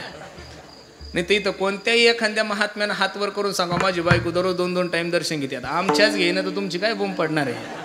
नाही शक्य होत महाराज. ही परिस्थिती आहे ना. तरी सुद्धा माणूस किती प्रेम करतो. तिने काहीच नाही केलं, फक्त लग्नामध्ये एकदा माडकं तोडकं नाव घेतलं, बस जीवनभर तिचं ऐकतो. किती ऐकतो महाराज माणूस. काही मेळ आहे का? शंभड्या बायकोसाठी मायबापाला बोलत नाही, बहिणीला बोलत नाही, भावाला बोलत नाही, फक्त ती सांगते नाव बोलायचो. काय तिनं केलंय महाराज? फक्त मंगळसूत्र घातलंय ना गळ्यामध्ये. मग जर तिनं मंगळसूत्र घातलंय आणि कुंकू लावलं तर तुम्ही एवढी सेवा करता. माझ्या देवाची माळ जर गळ्यात घातली आणि त्याच्या कपाळाला गोपीचंद लावला आणि एकदा सांगितलं मी देवाचा आहे, मी नारदाच्या गादीहून सांगतो, तुमच्या जीवनात येणारं संकट माझा जगाचा मला दूर करेल. विश्वास नाहीये महाराज तुमचा, कुठंतरी विश्वास ठेवत जा. अरे बायको पळवणाऱ्या रावणाला मोक्ष दिलाय त्यानं. रामानं ऐकताय तुम्ही बाबांच्या मुखातून. रावणानं काय केलं होतं? बायको पळवली तरी त्याला मोक्ष दिलाय. पुतणीनं विष पाजलं तरी तिला सायुज्यता मुक्ती दिली. एक सांगू का महाराज, देवाची भक्ती तुम्ही कशी करा, द्वेषातून करा, प्रेमानं करा, फक्त देवाचीच करा. भगवंताचं एक वाक्य आहे, जो लोग मुझे प्यार करते हैं उनके मैं दिल में रहता हूँ. काय गोड वाक्य हो. जो लोग मुझे प्यार करते हैं उनके मैं दिल में रहता हूँ और जो लोग मुझे नफरत करते हैं उनके मैं आंखों में रहता हूँ, लेकिन रहता तो उनके शरीर में ही हो. तुम्ही ठरवा तुम्हाला कसं करायचं. रावणानं द्वेषातून भक्ती केली, त्याचा उद्धार झाला. बिभीषणानं राम राम केलं, त्याचाही उद्धार झाला. माझे गुरुजी मला शिकवत सांगतात, पुरुषोत्तम, गाईचं शेण जर खाली पडलं तर ते माती घेऊन उठ्ठ. महाराज काय घेऊन उठ्ठ? देवाचं चिंतन तुम्ही कसंही करा, झोपीत करा तरी गोडच आहे. तुम्हाला जर मी आता पेढा खायला दिला, तुम्ही रडता रडता पेढा खाल्ल्यावर तिखट लागतो का? नाही नाही. तुम्ही रडता रडता जरी खाल्ला तरी गोडच आहे, झोपीत खाल्ला तरी गोडच आहे, रागात खाल्ला तरी गोड आहे, हसत खाल्ला तरी गोड आहे. तसं माझ्या देवाचं चिंतन करा. देवाच्या चिंतनामध्ये खूप ताकद आहे हो. तुमचा विश्वास कमी पडतोय महाराज कुठंतरी. आम्ही लोक एवढ्या संकटातून अजून स्थिर आहोत याचं कारण फक्त देवाचं चिंतनच आहे महाराज. दुसरा काय आश्रय आम्हाला. आणि खरं सांगू का, नामामध्ये किती ताकद आहे. आज्यामेळी तोही नेला वैकुंठासी, वाल्ह्या कोळी, त्यानं जेवढे माणसं मारले तेवढं शक्य आहे आपल्याला. त्याचा सुद्धा उद्धार कशानं झाला? देवाचं चिंतनानं झाला. मी एक देवाच्या नामामध्ये किती ताकद, एक छोटं उदाहरण सांगतो आणि सेवेकडे तो लक्ष देऊन ऐका. इथं जेवढ्या काही माझ्या माय मावल्या बसलेल्या माया हो, इकडं पहा. एखादी तरी माय माऊली इथं अशी असेल की तिचा नवरा दारू पित असेल, फक्त हात वर करायचा नाही, मान सुद्धा हलवायची नाही, असं सुद्धा करायचं नाही. कारण सगळीकडे कॅमेरे, ते दलिंदर जर इकडं बसेल असेल आणि तुमचा जर हात पाहिला तर घरी गेल्यावर दन दन. मग तुम्हाला असं वाटतं तुमच्या नवऱ्यानं दारू सोडावी, वाटते का नाही? वाटते का नाही माया हो? अजिबात मान हलू नका, फक्त नुसतं मनातल्या मनात ठेवा हो हो. असं बी नाही, फक्त असं वाटतं ना तुमच्या नवऱ्यानं दारू सोडावी. आणि दारू कशानं सुटत नाही बरं महाराज. कोणी म्हणतं इंजेक्शनानं, कोणी म्हणतं गोळ्यानं. हे थोतांडी ते आमच्या गावच्या क्रुझर भरून गेला बरं राजे. हे दलिंदर पेत पेतच गेले आणि इंजेक्शन घेऊन पेत पेत. इथं बसलेले काही दारू पिणारे दारुड्या हो, जर इंजेक्शनानं दारू सुटली असती ना बाया दादा हो, तर तुमच्या बायकायनं झोपीत इंजेक्शन दिली असते. मेल्या दारू पितो का? डॉक्टर कोण आणला असतं रेमडेसिवीर सारखं, दारू पितो म्हणून दारू इंजेक्शन सुटत नाही. मग मी तुम्हाला सांगतो माया हो, एक मंत्र देतो मी तुम्हाला. 2 महिन्यात तुमच्या नवऱ्यानं जर दारू नाही सोडली तर लाईव्ह चालू आहे, सगळा महाराष्ट्र पाहतोय आपलं कीर्तन. मी जो मंत्र सांगतो त्या मंत्राचा 2 महिने जप करा. जर तुमच्या नवऱ्यानं दारू नाही सोडली तर हा पुरुषोत्तम पाटील कीर्तन करायचं सोडून दिली. एवढी ताकद भगवंताच्या चिंतनात. काही काही माया तर म्हणतील, भाऊ बाकीचं कीर्तन जाऊ दे, मग कुठं पहिला मंत्र सांगाय बाबा, लय त्रास देतं हे दलिंद. मी दुसरा मंत्र तर काही सांगू शकत नाही, कारण मी वारकरी संप्रदायाचा सेवक आहे महाराज. वारकरी संप्रदाय एकाच मंत्राला किंमत आहे, रामकृष्णारी. कोणत्या? रामकृष्णारी. प्रत्येक माझ्या मायांना स्वयंपाक करण्यासाठी 1 तास लागतो. किती लागतो माया हो? 1 तास. चपाती भाजी भात वगैरे कापी कुपी सगळं करायला किती वेळ लागतो? 1 तास. त्या 1 तासामध्ये तुमच्या हाताला काम आहे, तुमच्या पायाला काम आहे, तुमच्या डोळ्याला काम आहे, तुमच्या नाकाला सुद्धा काम आहे. तुम्ही म्हणसाल स्वयंपाक करताना नाकाला काय काम आहे? भाजी शिजली का नाही त्याचा वास कानाला नाही येत, कशाला तो? हाताला सुद्धा काम आहे, कणिक मळायचं, चपात्या करायच्या. ऐका लक्ष देऊन कीर्तन. मग 1 तासामध्ये सगळ्या अवयवाला काम आहे. मग हात तोंडाला काय काम आहे? काहीच नाही. उद्यापासून करून तर बघा. 1 रुपया नाही घेत मी तुमच्याकडून. फोन पे नाही, गुगल पे नाही, चेक नाही, काहीच नाही, काहीच नाही. फक्त करा. उद्यापासून स्वयंपाक सुरू झाला की रामकृष्ण हरी रामकृष्ण हरी रामकृष्ण हरी रामकृष्ण हरी रामकृष्ण हरी, असं 1 तास जर चिंतन केलं तुम्ही तर 5000 वेळेस नामस्मरण होतं. दादा किती वेळेस होतं? 5000 वेळेस नामस्मरण. मग स्वयंपाक 2 टाइम करावा लागतो. सकाळी एकदा करावा लागतो आणि संध्याकाळी करावा लागतो. नामस्मरण किती झालं हो? किती झालं? मग 10,000 नामस्मरणाचं पुण्य ज्यावेळेस त्या जेवणात जाईल, ते जेवण राहणारच नाही, तो महाप्रसाद होईल. काय होईल तो? महाप्रसाद. आणि तो प्रसाद तुम्ही जगातल्या कितीही 1 नंबरच्या बेवड्याला खाऊ घाला महाराज, 2 महिन्यात जर त्यांनाही दारू सोडली तर आपण जी पैन हरायला ती तयार आहे. तुम्ही म्हणसाल याच्यासाठी पुरावा काय? 2 मिनिटात महाभारतात जाऊन परत भारतात येऊ, काळजी करू नका. भीष्माचार्य शिरपंजरी पडलेले, लक्ष देऊ नाही का, विनोद नाही हा, वस्तुस्थिती आहे. भीष्माचार्य शिरपंजरी पडलेला असताना हस्तिनापूरचे राजे ज्यावेळेस 5 पांडव झाले त्यावेळेस भगवंताने सांगितलेल्या धर्माच्या गोष्टी सांगा भीष्माचार्य धर्माचं ज्ञान सांगत असताना द्रौपदी हसली आणि भीष्माचार्याला म्हणते, बाबा आता माझ्या नवऱ्याला धर्म सांगता, धर्म असा असतो, धर्म तसा असतो, धर्म हा असतो, धर्म तो असतो. त्यावेळेस तुमचा धर्म कुठे गेला? ज्यावेळेस भर सभेमध्ये दुःशासन माझी साडी फेडत होता त्यावेळेस भीष्माचार्यांच्या डोळ्याला धारा लागली आणि भीष्माचार्य द्रौपदीला म्हणतात, बस द्रौपदी, कळलं मला तुला काय म्हणायचं. त्याही वेळेस तुला वाचवण्याची इच्छा होती, त्याही वेळेस तुला सहकार्य करण्याची इच्छा होती ग, पण काय करू, मी दुर्योधनाच्या घरचं अन्न खाल्ल्यामुळं माझी बुद्धी काय झाली होती, काय झाली होती. मग भीष्माचार्यासारखा जर महात्मा वाईट अन्न खाल्ल्यानंतर जर त्याची बुद्धी खराब होऊ शकते, तर चांगलं अन्न खाल्ल्यानंतर माणसाची बुद्धी का सुधारणार नाही, हा त्याच्यातला काय सिद्धांत आहे. म्हणून देवाचं चिंतन करा आणि परमार्थ प्रेमानं करा महाराज. प्रेमानं जर केला ना काहीच नाही. तुम्ही प्रेमान देवाला काही द्या, पत्रम पुष्पम फलम तोयम यो मे भक्त्या प्रयशती तदहम भक्ती प्रथमश्नामी प्रयतात म्हणा, काही द्या. एक हिंदी पद आहे खूप गोड आहे, ऐका. थाली भर के लायो रे खिचड़ी, ऊपर घी की बाटली, थाली भर के लायो रे खिचड़ी, ऊपर घी की बाटली, जीव मारा शाम दला, जी माँ में बेटी जाट की, जी माँ में बेटी जाट की. मारवाडी भजन आहे त्याच्यामुळे तुमच्या डोक्याच्या बाहेरचे, तुम्ही ताण घेऊ नका. परमार्थ करा, प्रेमानं काही करतो देव. विदुरा घरच्या भक्षुनी कन्या परमानंदे हो मन मोहना मुरली माला, मन मोहना मुरली माला, मन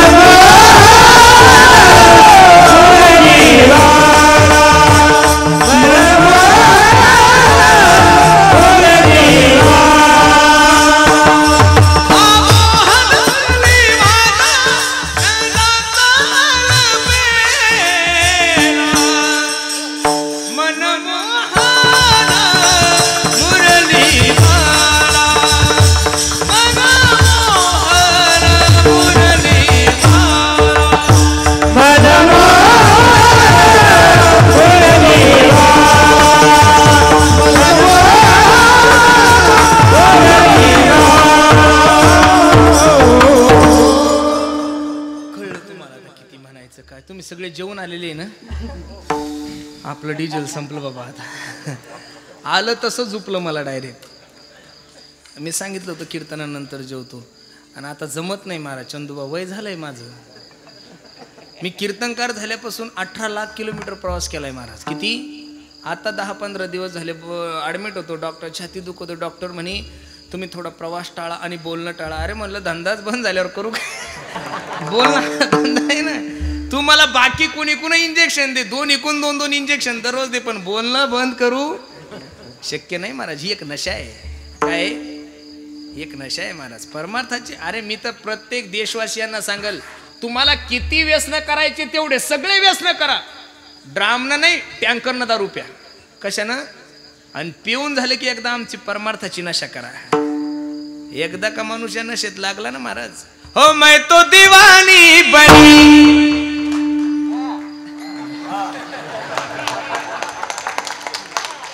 हो शाम पिया की बनी रे, मैं तो दीवानी बनी, दीवानी बनी, पिया की बनी रे, मैं तो दीवानी बनी. हे सगळं भांडवल भागवतातलं कीर्तनात वापरत जाऊ नये.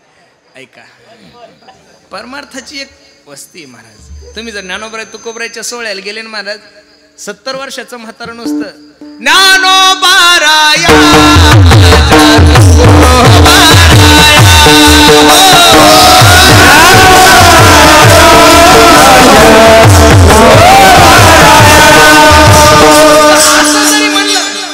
तरी 70 वर्षाचं म्हातारा असं नसतं की 16 वर्षाच्या पोराला असं. ही ताकद आहे महाराज. जाम पर जाम क्या पीते हो, रात को पियोगे तो सुबह उतर जाएगी, एक बार हरिनाम का प्याला पी के तो देख. तेरी जिंदगी सवर जाएगी महाराज. खरं सांग मस्ती आगळी वेगळी महाराज. मी खरं सांगू का ताई, तुमचं कसं वर्णन करावं, माझी वाणी थक्क झाली तुमच्या पुढं महाराज. खरं सांगतो महाराज, किती सुंदर. आता त्यांचं सासर कुठं आणि माहेर कुठं, माहेरचं नाव तुम्ही रोशन केलं. खरं सांगतो तुम्हाला, किती सुंदर कार्यक्रम आहे महाराज. मला असं वाटतं की 2 वाजेलो कीर्तन करावं आज. हा करा करा, इलेच पडत नाही लोक. खूप सुंदर आहे. काय पुण्य केलं असेल तुमच्या मायनं की एवढी सद्बुद्धी तुमच्या. अरे राजकीय क्षेत्र असो का कोणतं क्षेत्र असो महाराज, प्रत्येक राजकीय माणसानं जर परमार्थाचा आश्रय घेतला ना महाराज, तर उद्याचे दिवस आपल्यासाठी सोन्याचे दिवस आहे महाराज. खरं सांगतो तुम्हाला, छत्रपती शिवाजी महाराजांच्या जीवनामध्ये जर काही संकट आलं ना, तर छत्रपती शिवाजी महाराज कोणत्या राजाकडे नव्हते जात महाराज. छत्रपती शिवाजी महाराज तुकोबरायला विचारत होते, सांगा ना मी कशी युद्धनीती करू. प्रत्येक राजकीय माणसाने जर परमार्थाला सहकार्य केलं, परमार्थासाठी जर वेळ दिला ना महाराज, एवढं मोठं वैभव येणं शक्यच नाहीये. ही ताकद फक्त आणि फक्त संप्रदायाची. विठ्ठल विठ्ठल विठ्ठल.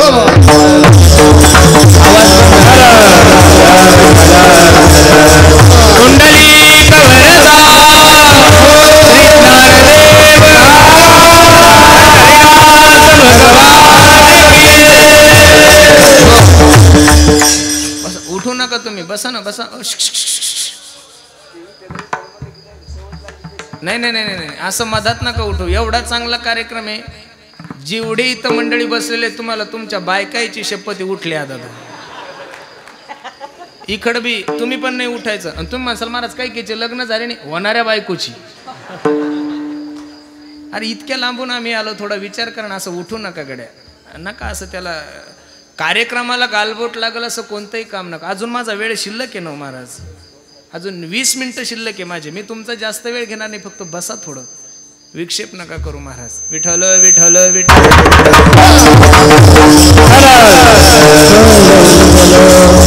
तुका म्हणे याती होका तयाती भलती नाही, अनेक प्रमाण तन धन तृण जन अभंगाची सरळ भूमिका मी तुम्हा सर्व मंडळी समोर ठेवली. प्रत्येकाने हात वर करा बरं आता. वा वा वा वा. कॅमेरेवाले आता फक्त यांचे हात घ्या. वा,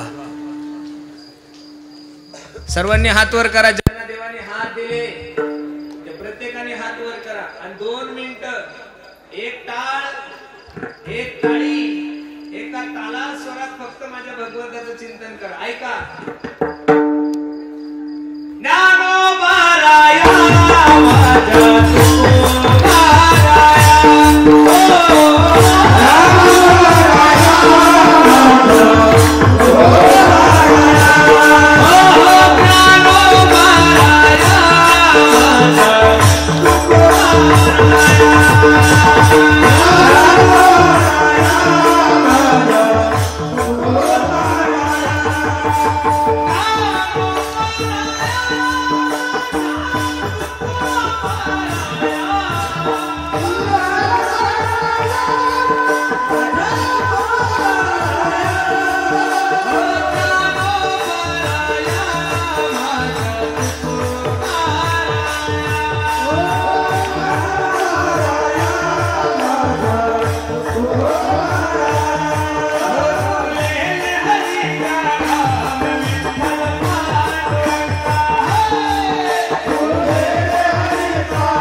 त्यांनी फक्त एक पांडुरंग पांडुरंग पांडुरंग पांडुरंग पांडुरंग पांडुरंग पांडुरंग पांडुरंग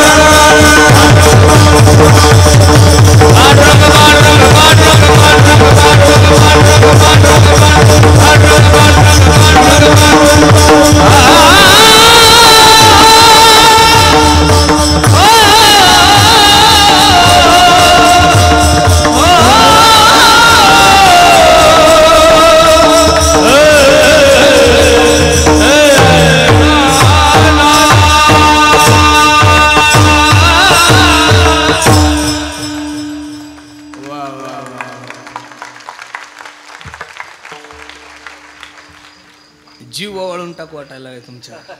पुढचा जन्म मला माणसाचा भेटतो का नाही काही सांगता येत नाही. एवढं काही चांगलं काम करेल नसेल मी, पण जर मला देवानं माणसाचा जन्म दिला ना तर मी नक्कीच इटोलीमध्ये जन्म घेईल. महाराज किती सुंदर, वा सार्थक झालं महाराज. जन्म आलो त्याचे आजी फळं झाले साचे. खूप सुंदर नियोजन तुम्ही सर्व मंडळींनी केलं. जाता जाता तुम्हाला सर्व हसू नका बाबा. तुम्ही माझं चांगलं रूप पाहिलं, खराब रूप पाहिल्यावर तुम्ही परत कीर्तन सुद्धा काय नाव बी नाही घेणार आपलं. विक्षेप नाही. ही काही एखाद्या पुढाऱ्याची सभा नाही चालली. कीर्तन या कीर्तनाची काही मर्यादा आहे. हसू नका, अजिबात डिस्टर्ब नका करू. म्हणून खूप गोड नियोजन तुम्ही सर्व मंडळींनी केले. द्यावे तेवढे धन्यवाद तुम्हाला सर्व मंडळीला आहे. जाता जाता तुम्हाला सर्व मंडळीला एक छोटीशी सूचना आहे. इथं बसलेला बराचसा तरुण वर्ग आहे. त्या तरुण वर्गाला मी मार्गदर्शन करील. पोरांनो, जीवन जगत असताना जीवन चांगलं जगावर. देशाविषयी धर्माविषयी स्वाभिमान बाळगा. गोमातेची सेवा करा. परत हा नरदे तुम्हाला भेटणार नाही. माझी विनंती तुम्हाला. एवढं सुंदर नियोजन तुमच्या जीवनामध्ये आहे. देवानं चांगला नरदे दिलाय. अरे दुसऱ्या लाठीतून आपण आजच्या तारखेमध्ये जिवंत आहात असं समजा. हे देवानं खूप मोठं गिफ्टच दिलंय तुम्हाला महाराज.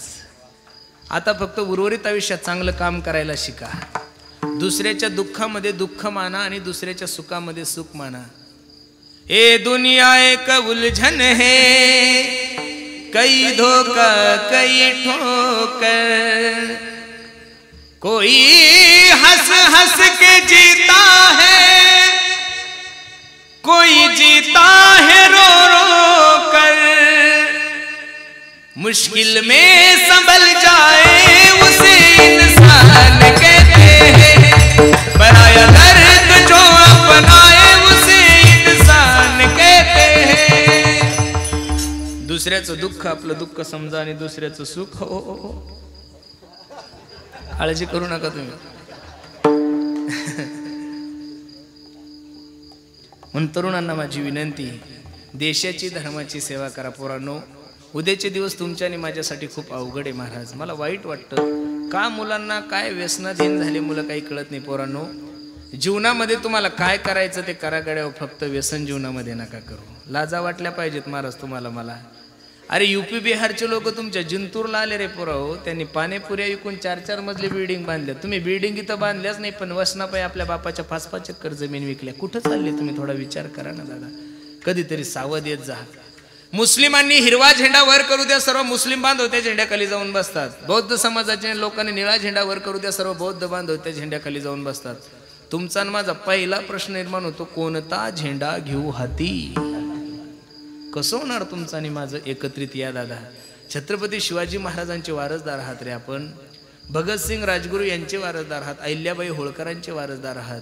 झाशीची राणी लक्ष्मीबाई यांचे वारसदार आहात. मा जिजाबाई साहेबांचे वारसदार आहात. कुठंतरी जमलं पाहिजेत महाराज. नोकरीच्या भरोश्यावर लागूच नका पोराव. तुम्हाला असं वाटतं नोकरी लागल आणि मग मला ते भानगडच नका करू. कारण एक पेपर जर 4-4 वेळेस फुटतो तर नोकऱ्या लागतील कशा, हा मोठा प्रश्न आहे महाराज. म्हणून माझी विनंती आहे, तुमच्याकडे 5 एकर जमीन आहे ना, तर 5 एकर जमीन असताना फक्त 5च म्हशी घ्या आणि त्यांची चांगली सेवा करा. आणि दररोजचं दूध तुम्ही जिंतूरला नेऊन घाला. घर बसल्या तुम्हाला 40,000 रुपये महिना पडेल महाराज. पण कुठंतरी ही तयारी करा ना रे.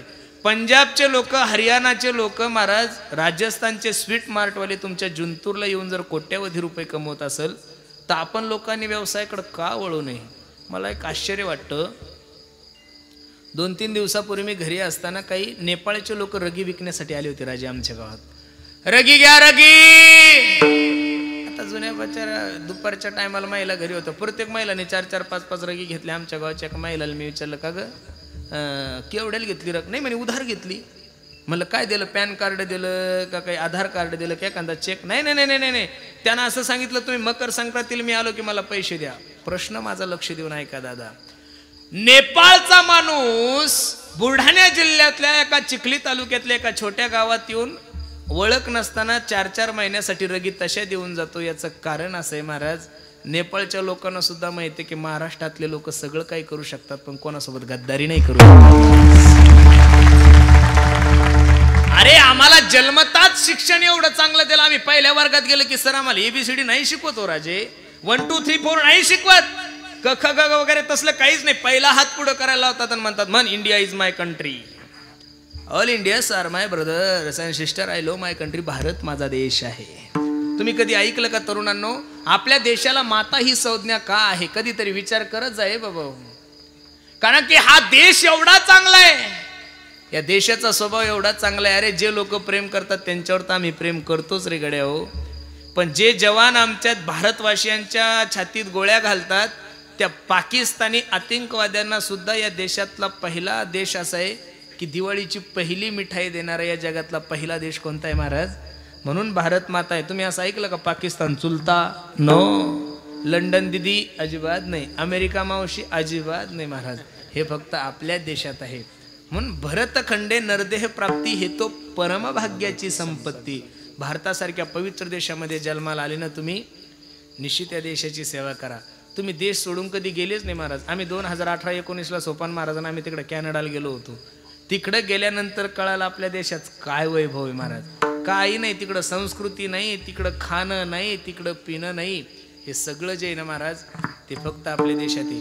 बघा नाही तर जेवढ्या काही माझ्या माय मावल्या आहे प्रत्येकीच्या कपडाला हे मोठंच्या मोठं कुंकू आहे महाराज. टिकून ठेवली संस्कृती जर या महाराष्ट्रामध्ये कोणी टिकून ठेवली असेल तर फक्त या मराठवाड्याने टिकून ठेवलेली आहे महाराज.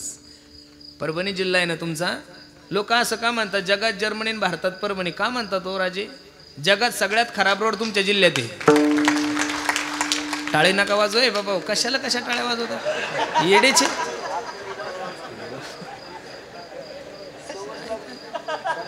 जगात जर्मनी आणि भारतात परभणी का म्हणतात याचं कारण काय? शांततेने ऐका. काय तुम्ही तुमचा जिल्हा महाराष्ट्राला सोयाबीन पुरू शकतो, कापूस पुरू शकतो? नाही नाही नाही, काय नाही, दुष्काळ आहे महाराज आपल्या तिकडं.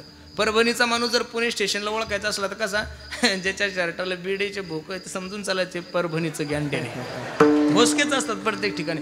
तरी सुद्धा लोक असं का म्हणतात जगात जर्मनी आणि भारतात परभणी? काय कारण याचं? अरे अख्ख्या महाराष्ट्राचा परमार्थ एकीकडे, नुसता माझ्या परभणी जिल्ह्याचा परमार्थ एकीकडे, म्हणून बाकीच्या ठिकाणी बाकीच्या जिल्ह्यामध्ये महाराज 70% खाणारे पिणारे आणि फक्त 20% माळकरी. तुमच्या जिल्ह्याचा जर सर्वे केला ना, इथं 85% लोक माळकरी आणि फक्त 15% खाणारे पिणारे. हे वैभव आहे महाराज. खानदेशी लोकांचं खाणं, विदर्भी लोकांचं राहणं आणि मराठवाड्याचं गाणं महाराष्ट्रात फेमस आहे महाराज. म्हणून तुम्ही भाग्यवान लोक आहात. म्हणून माझी विनंती तरुणांनी, देशाची धर्माची सेवा करा, व्यसन जीवनामध्ये करू नका. आणि सर्वात महत्त्वाची गोष्ट आहे, प्रत्येकानं आपल्या आईवडिलाची सेवा करा. मी दररोज सांगतोय, स्वामी जगाचा आई विना भिकारी, हो स्वामी तिनी जगाचा आई विना भिकारी. आई माझी मायेचा सागर, दिला तिने जीवनाला आकार. नभीची चांदणी तू ग, चंदराची कोर, शीतल तुझी छाया मला हवी जीवन भर. तुझ्या शीतल छायेमध्ये उभं आयुष्य जगेन. आई देवा पासी मी ग, आई तुलाच ग मागेन आई माझी हो मायेचा सागर दिला तिने जीवनाला आकार. म्हणून बसणाऱ्या सर्व मायबापाला माझी विनंती आहे, प्रत्येकाने आपल्या आई वडिलाची सेवा करा. वयोवृद्ध लोकांना विनंती, बाबा हो, पोरांसाठी धुरे करण्यापेक्षा बांध करण्यापेक्षा पोरांसाठी संस्कार कमवा. काय कमवा? ज्या ज्या मायबापांनी पोरांसाठी पैसे कमवले त्यांना म्हातारपणी हेच म्हणावं लागलं, तुने नाही पाणी पाजिले मी तुझ्यासाठी जीवन जाळिले रे बाळ, तुने नाही पाणी पाजिले. एवढा बदल होतोच कसं काही कळत नाही. एवढा बदल फक्त ते एका मंगलाष्टकानं आली लग्न तदेव लग्नम श्रुतम तदेव ताराबलम बलम तदेव विद्याबलम. हे मंगलाष्टक झालं बाबा. आणि ती तांदूळ पोरायच्या डोक्यावर पडली, त्या तांदूळीत काय जादू काही कळत नाही महाराज. 22 वर्ष ज्या माणसाला आई सोडून दुसरं कोणी दिसत नाही, ती आई जरी पुढं असलं तरी म्हणतो ती कुठं गेली, काय ताकद आहे महाराज. वारे जमाने तेरी हद हो गई बीबी हम दर्द मसर दर्द हो गई हो. म्हणून माझी विनंती तुम्हाला, प्रत्येकाने आपल्या आई वडिलाची सेवा करा, धर्माची सेवा करा, गायीची सेवा करा. खूप गोड नियोजन आहे महाराज. द्यावेत. कैलासवासी संजय हरिभाऊ केंद्रे यांच्या 10व्या पुण्यस्मरणार्थ श्रीराम कथा व ज्ञानयज्ञ सोहळा मौजे इटोली, तालुका जिंतूर, जिल्हा परभणी. सोहळा आनंदाचा गजर विठुरायाचा अखंड हरिनाम सप्ताह मौजे इटोली. आयोजक श्रीमती मनीषाताई संजय केंद्रे. कथेचे यजमान सौ जयश्री व अक्षय संजय केंद्रे. प्रेक्षेपण आपल्या आवडत्या मराठी हॉटस्पॉटवर.